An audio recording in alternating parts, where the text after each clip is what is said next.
नमस्कार दोस्तों, आज मैं आपको भाग्य के लेखा की कहानी सुनाने जा रही हूँ। एक समय की बात है, एक बहुत ही ज्ञानी पंडित था। वह अपने बचपन के घनिष्ठ मित्र से मिलने के लिए किसी दूसरे गांव जा रहा था, जो कि बचपन से ही गूंगा और एक पैर से अपाहिज था।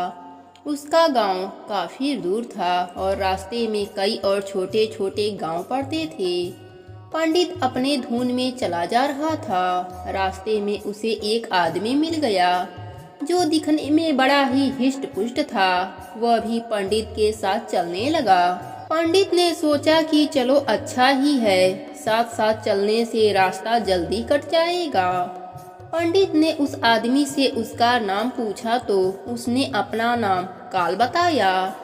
पंडित को यह नाम बहुत ही अटपटा सा लगा, लेकिन उसके नाम के विषय में कुछ और पूछना उचित नहीं समझा। दोनों धीरे धीरे साथ चलते रहे। तभी रास्ते में एक गांव आया। काल ने पंडित से कहा, तुम आगे चलो, मुझे इस गांव में एक संदेशा देना है। मैं तुमसे आगे मिलता हूँ। ठीक है कहकर पंडित अपने धुन में चलता रहा। तभी एक भैंस ने एक आदमी को मार दिया और जैसे ही भैंस ने आदमी को मारा, लगभग तुरंत ही काल वापस पंडित के पास पहुंच गया। चलते चलते दोनों एक दूसरे गांव के बाहर पहुंचे, जहां एक छोटा सा मंदिर था। ठहरने की व्यवस्था ठीक लग रही थी और पंडित के मित्र का गांव अभी काफी दूर था।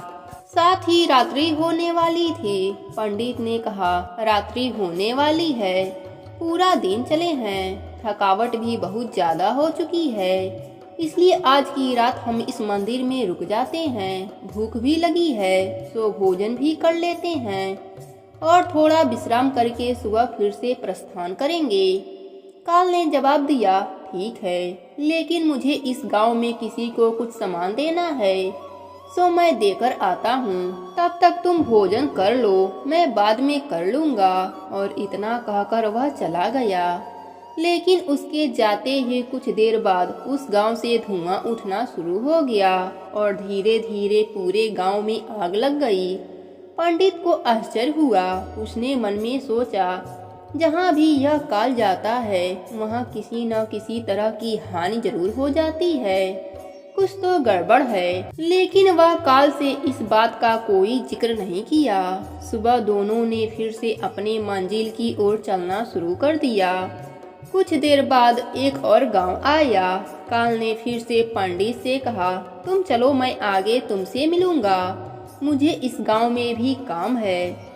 इतना कहकर काल जाने लगा। लेकिन इस बार पंडित आगे नहीं बढ़ा, बल्कि खड़े होकर काल को देखता रहा कि वह कहाँ जा रहा है और करता क्या है।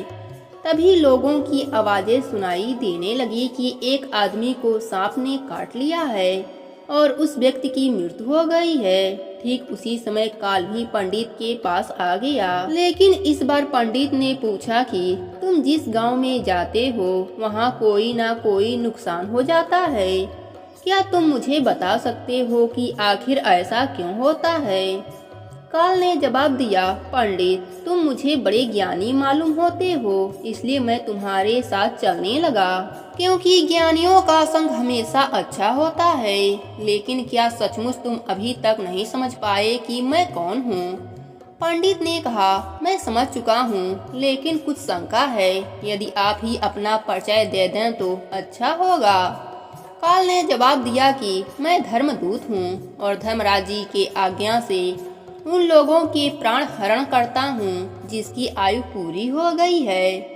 पंडित इस बात को सुनकर थोड़ा घबराया, फिर हिम्मत करके पूछा कि अगर ऐसी बात है और आप सचमुच का धर्मदूत हैं, तो अब अगली मृत्यु किसकी होनी है? तब धर्मदूत ने जवाब दिया कि अगली मृत्यु तुम्हारे उसी मित्र की है जिसे तुम मिलने जा रहे हो, और उसकी मृत्यु के कारण भी तुम ही हो। यह बात सुनकर पंडित ठिठक गया और बड़े सोच में पड़ गया। अगर मेरी वजह से मेरा मित्र मरेगा तो मैं उससे मिलने ही क्यों जाऊंगा? कम से कम मेरी वजह से तो मेरा मित्र की मृत्यु नहीं होगी। तभी काल ने कहा कि तुम जो सोच रहे हो वह सब मुझे पता है। लेकिन तुम्हारे न जाने से नियत नहीं बदलेगी। तुम्हारे मित्र की मृत्यु निश्चित है और वह अगले कुछ ही क्षणों में घटित होने वाली है। काल के मुंह से यह बात सुनते ही पंडित को झटका लगा, क्योंकि काल उसके मन की बात जान गए थे, जो कि किसी सामान्य व्यक्ति के लिए संभव नहीं था। अब पंडित को पूरा विश्वास हो गया कि काल सचमुच धर्मदूत ही हैं। इसलिए वह अपने मित्र के मृत्यु का कारण न बने, इसलिए वह तुरंत पीछे की ओर मुड़ गया और फिर से अपने गांव की ओर लौटने लगा। परंतु जैसे ही वह मुड़ा, सामने से उसे उसका मित्र उसी ओर तेजी से आता हुआ दिखाई पड़ा, जो कि पंडित को देखकर अत्यधिक प्रसन्न हो रहा था। अपने मित्र के आने की गति को देखकर पंडित को ऐसा लगा जैसे कि उसका मित्र काफी समय से उसके पीछे ही आ रहा है, क्योंकि वह बचपन से ही गूंगा और पैर से अपाहिज था। इसलिए ना तो पंडित तक पहुंच पा रहा था, ना ही पंडित को आवाज देकर रोक पा रहा था। लेकिन जैसे ही वह पंडित के पास पहुंचा, अचानक न जाने क्या हुआ और उसकी मृत्यु हो गई। पंडित हक्का बक्का सा आश्चर्य भरी नजरों से काल की ओर देखने लगा, जैसे कि पूछ रहा हो कि आखिर क्या हुआ मेरे मित्र को।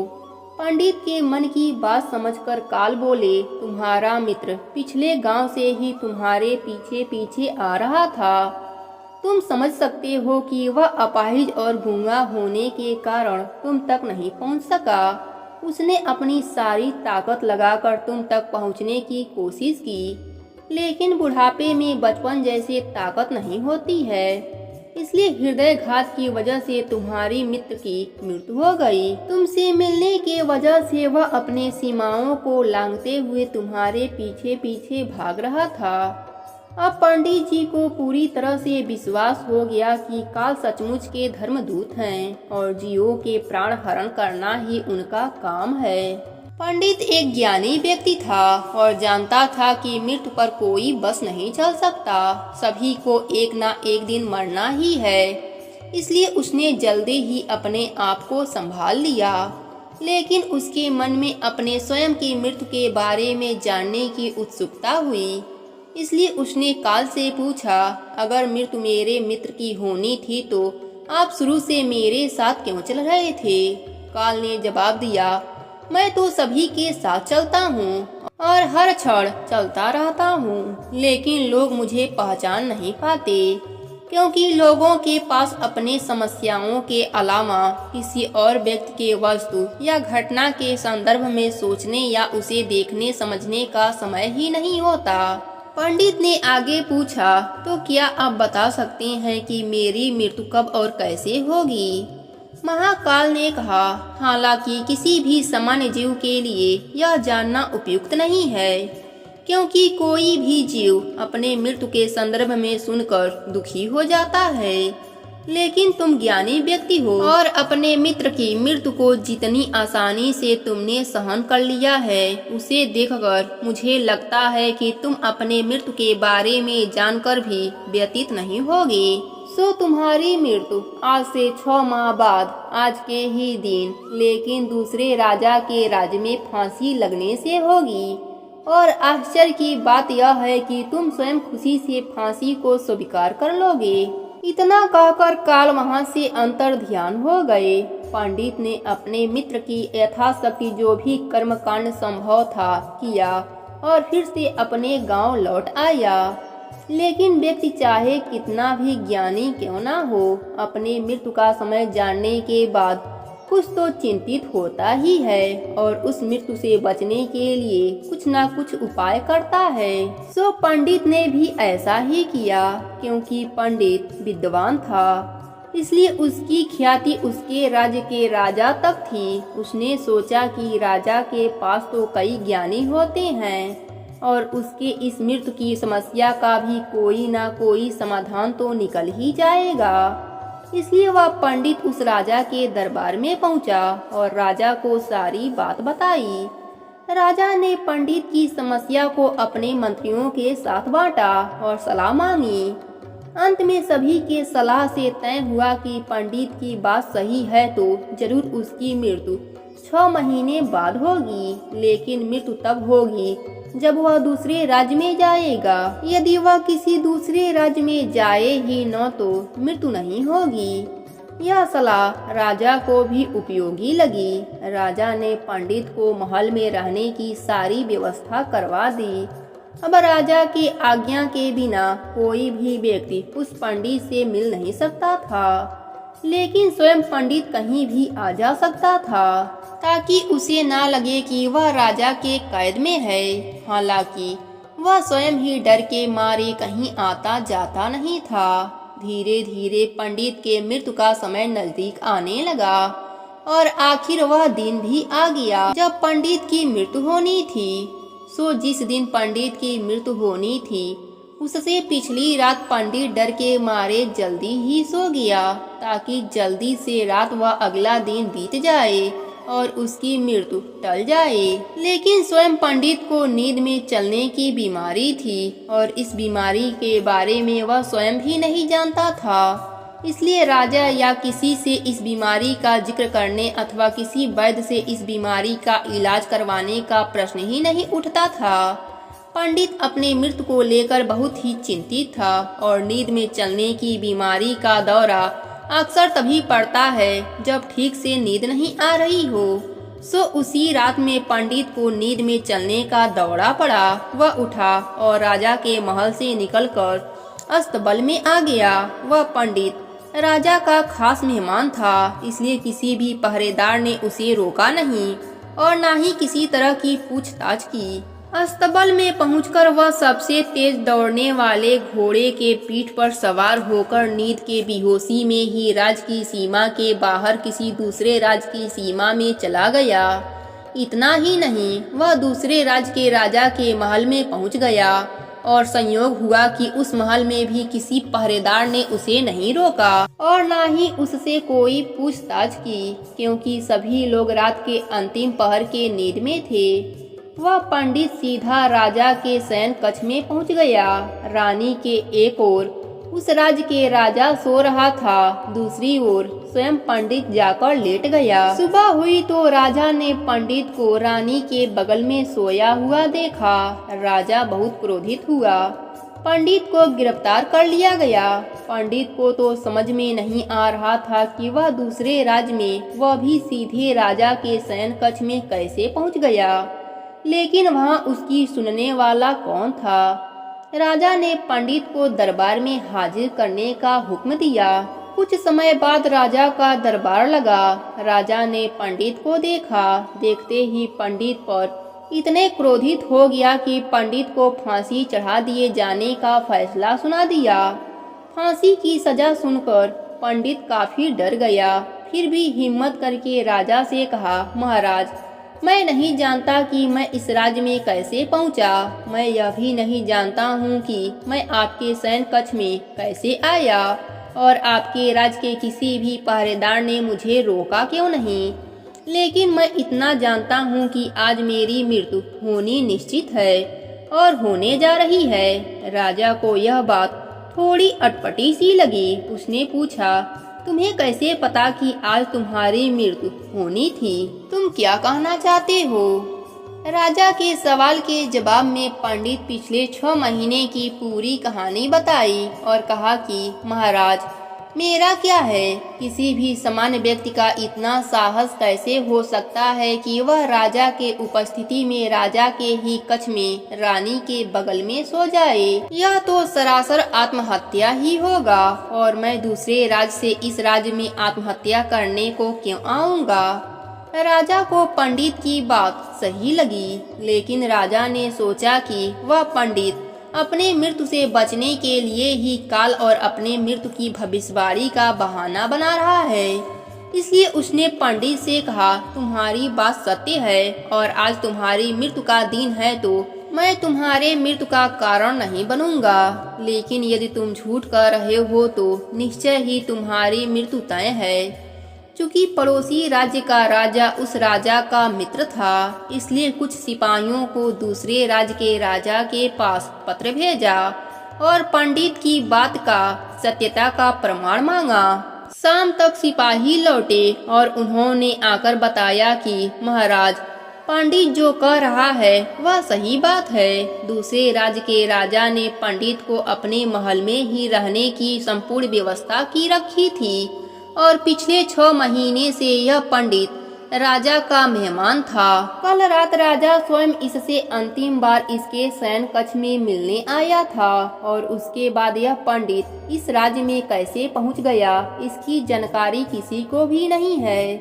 इसलिए उस राज्य के राजा के अनुसार पंडित को फांसी की सजा दिया जाना उचित नहीं है।